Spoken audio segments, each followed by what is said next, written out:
नमस्कार, मी शेफ उज्ज्वला। आज आपण कापा फणस कशा पद्धतीने लावला जातो आणि त्याची रोपे कशी तयार केली जातात हे पाहूया।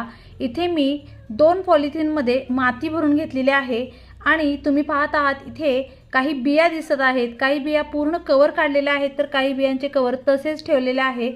तर इथे आपल्याला जर कापा फणस लावायचा असेल तर आपण कवर सहित अशा प्रकारे 2-2 बिया एक पॉलिथिनमध्ये घालायच्या आहेत। तर तुम्हाला दाखवल्याप्रमाणे इथे कवर सहित मी बिया त्या मातीमध्ये आता घालणार आहे आणि ह्या कवर सहित घातल्यानंतरच याच्यापासून जे रोप तयार होईल या रोपाला कापा फणस येतो।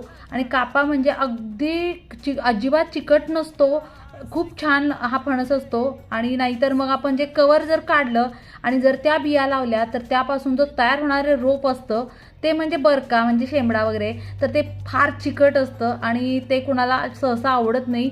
तर हा कापा पद्धतीचा फणस आहे, अशा पद्धतीने लावला जातो।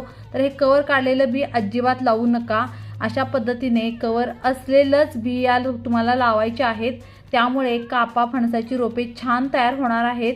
आणि अशा पद्धतीने मातीमध्ये मी त्या बियांना लावून घेतलेलं आहे।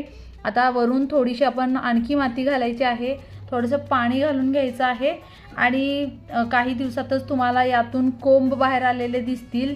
छान असं कापा फणसाचं रोप तयार झालेलं दिसेल आणि हे रोप तुम्हाला मग जिथं पाहिजे तिथं तुम्ही लावू शकता आणि खूप छान कापा फणस त्या रोपांना येतात। मी हे जे स्वतः झाड तयार करून लावलेल्या फणसाचे हे फणस आहेत आणि मला हा स्वतःचा अनुभव आहे। अशा पद्धतीनं लावलेल्या बियांना येणारा जो फणस असतो तो कापा फणस येतो आणि तुम्हाला हा सांगण्यासाठी स्पेशली व्हिडिओ हा मी बनवलेला आहे। त्यामुळे तुम्हाला हा व्हिडिओ जर आवडला तर लाईक करा आणि अशाच पद्धतीने तुम्ही सुद्धा कापा फणस लावून पहा।